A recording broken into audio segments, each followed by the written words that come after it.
Sanyii mootummaa sanyii mootii maal fayyada sanyii mootii ta'u akkatti biyya bushan baruudha malee. Solan wallahi dhugaa keeti sanyii mootii ta'uu keenyatti baga amante kunumti baqiidha. Sanyii mootii ta'uu keenyas shakkiin qabu. Garuu an kan na dhibu miira keessaa bahaa warri Jimmaa lafa malee nama hin qabnu jettanu abbichuu irratti ilaalladha akka namni jiru.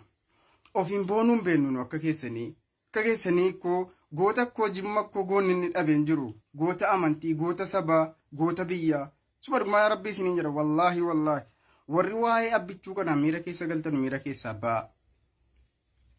Solan baay'een si jaalladha baay'een si kabaja. Sanyii mootummaa keenyas illee haalaan jirtu galatoom ulfaadhu sanyii mootummaa sanyii mootii jettee akka itti bulchanu baruudha malee biyya jette. Immoo kottu bulchikaati immoo yoo dandeetti abbichuudha olii qabaatte dandeetti abbichuu faranjiin arabni faarsaattu kana olitti yoo qabaatte kottuu biyya bulchi.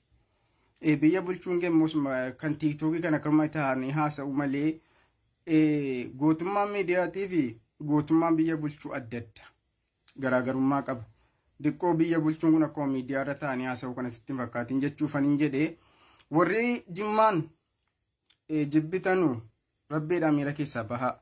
Wallahi bakka isin jirtanu Jimmiin jiru. Jimmaa lafa malee nama hin qabne to'attanu isinitti agarsiifneerra kunoo maalummaa Jimmaa. Kanumaan tasgabbaa ta'a. Nu jibbitanus nu arrabsitanus Jimmaa waa hir'isuu hin dandeessanu dabaluu hin dandeessanu. Solan viidiyoo keessana hunda isaa dhaggeeffadhee fixeera. Gandummaa keessaa baha. Gandummaa keessaa habaan. Oromummaa keenyaan haboonu. Dhaabaas akkasii. Biyya bulchuu yoo sirriitti baran malee akkamitti bulchama sila biyyi kanaaf akkamitti bulchama. Abbichuun warra bulchaa dhufe sanaa gaditti bulchaan jiru bar dachaa jala sanaa bulchaara. Kanaaf ituu naasa indura waan haasaan xiinxaluun baroodhaaf anin jedhee ulfaadha.